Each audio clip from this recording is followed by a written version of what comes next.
The battle for Agodi in 2027 is heating up as Nigeria's Minister of Power, Chief Adebayo Adelabu, has declared it is his turn to govern Oyo State.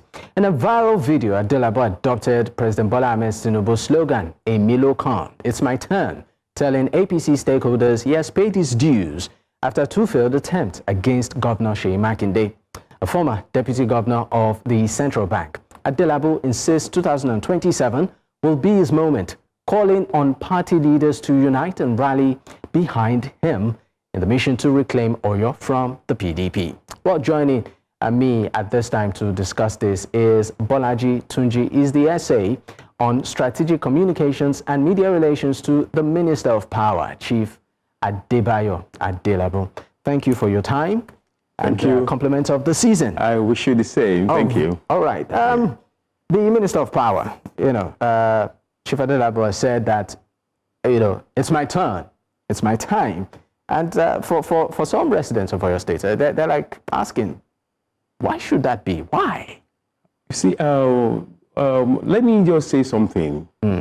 By making that statement, it's my turn, it's not as if he's saying that you have to just give it to me. He's only saying that he has paid his dues and is eminently qualified for that top position. What are those dues he paid? Okay, let me start by looking at his antecedent.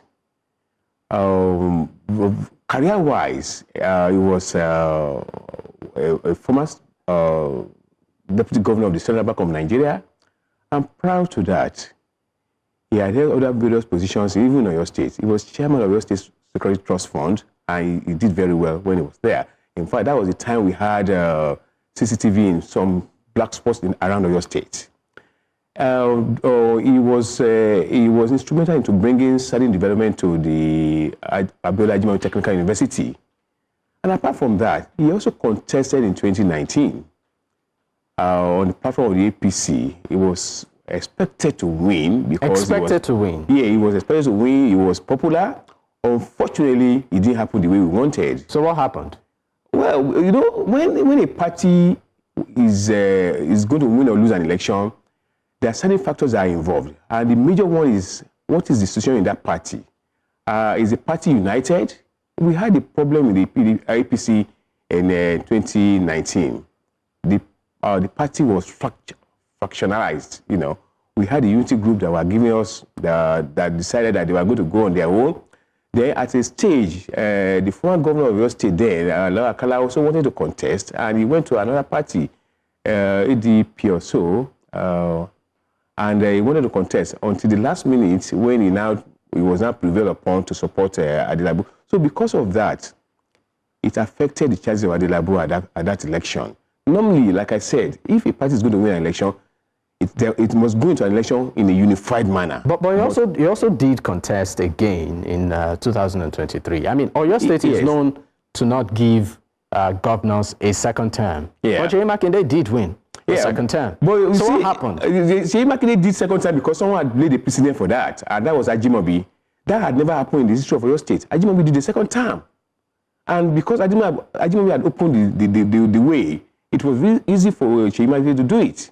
If not, it would be impossible for him. But some would argue otherwise, that maybe if the governor just maybe did not perform, he wouldn't have gotten it.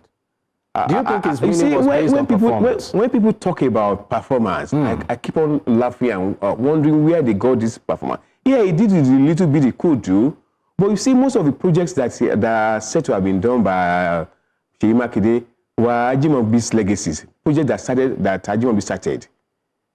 And some other governors. They'll say governance is a continuum. I don't have any doubt. But you see, at the stage, after several years, maybe 4 years, you've done 4 years, you are going to do 8 years. Then there should be projects that you must have instituted yourself. And I am yet to see that. The circular road that everybody kept talking about in Oyo State was started by the former governor, Ladoja, who is now the Oluban of Ibadan now. It was the subsequent administration after Ladoja, that's Akala, who didn't do too much, then Ajimobi followed up with it, and then he's also pushing it now. That's one. And some of the other rules in Oyo State that we are not talking about, they are celebrating.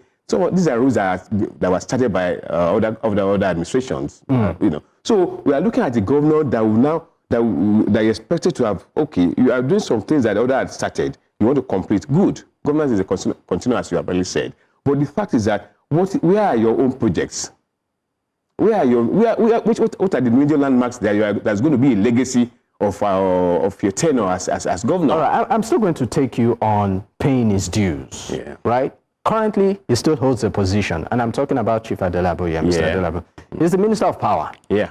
And that is a critical sector. It is within Nigeria's, economic space and daily life. Some would say that that's even a fantastic portfolio to build a CV. Yes. But would you say he has performed in that sector? I believe he has performed in that sector. Look, let me tell you why. Is that reality? Yes, let me tell you. You see, what we met on ground was nothing to write home about.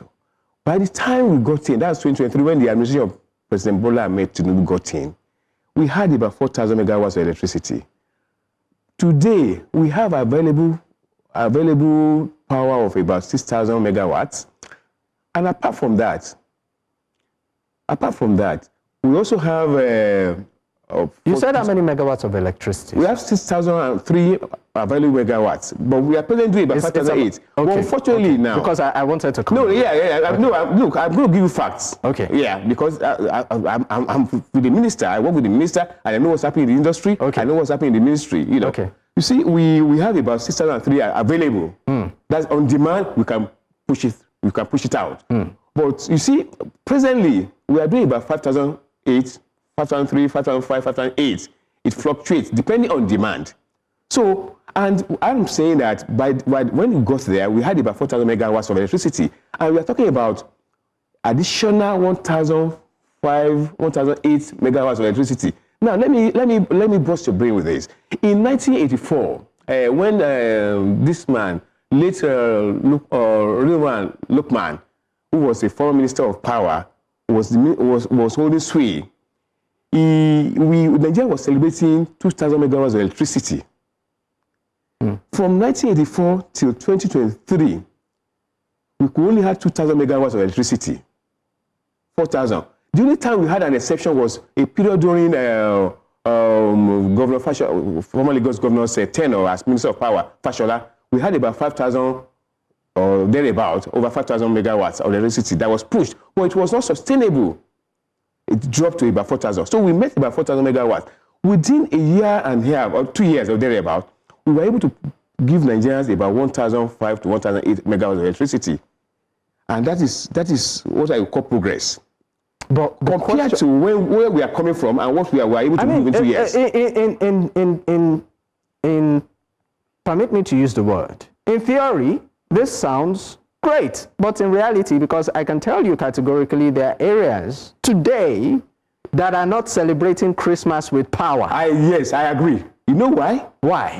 Because there are problems that are beyond even the minister. There are problems beyond the minister? Yes. What kind of problems? Okay, let me tell you something. You see, the power sector is interrelated to other sectors. For example, the petroleum industry.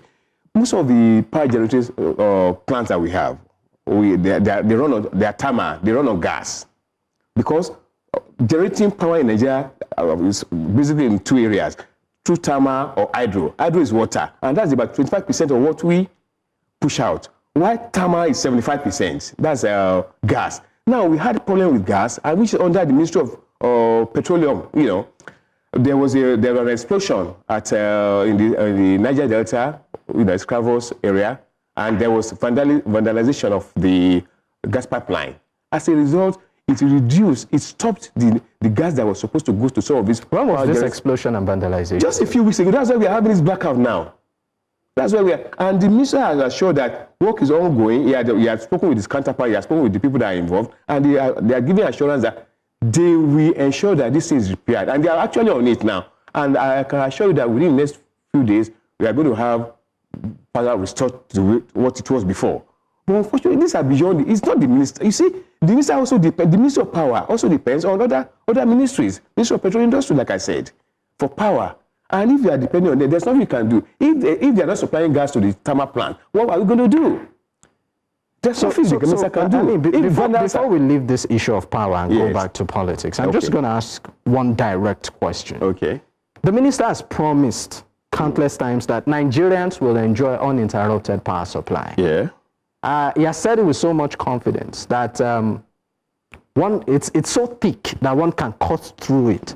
So the question I'm going to put to you is, when will this promise become a reality that every Nigerian can enjoy constant power supply? He promised uninterrupted power supply. I said there will also be... Because we know that a lot of funds is also being channeled in that direction. Yeah, it's being channeled in that direction, actually. But you see, these are problems that have been there over the years, and they are being solved gradually. For example, now, this issue of Bande, those who are on Bande today, they get about 20 hours of electricity. Even I'm on Bande, I can tell you that lately it's not been like that. Recently, it's because of what I said, the problem that we have. I'm talking, when I mean recently, I mean almost 3 months now. If that means there's a problem in your area, because if you're on Bande and you're not getting that required number of hours that you are supposed to get, then you are supposed to report. Because so you can so if for instance I don't get the required number, is it just for Bande? I have a right to report. Oh, you have the right. It's there, it's stated clearly that you can report to. Is it just for Bande? No, you know, all the bands have the number of hours that they are supposed to have. Yeah, Bande is about 20 hours, B is about 16 or thereabout, or I can't give you the precise figure now. Okay. You know, but the fact is that they have a certain number of hours. If they are on band, a certain band, and you are not getting the required number of hours that you are supposed to get, then you have a right to report to NEC. And then I'll be compensated. Well, I don't know about compensation, but I know one thing. NEC will intervene, because if you're on Bande and they are not giving you the number of hours, then they are supposed to take you back to the band below that one, B. You understand? Because if you recall, at the time, electricity distribution company was surcharged a certain amount of money because they were supposed to be, some people were supposed to be on Bande, and they were not being given the number of hours that is required of Bande. And these people reported, and NEC, that's Nigeria Electricity Regulatory Commission decided that they had to be sanctioned for that. All right. And they sanctioned them. And that's the way it is. All right, thank you very much. We'll go on a quick break. When we return, I'll be taking your final thoughts on, of course, the road to Agodi in Ibadan. When we return, stay with us. We'll be right back.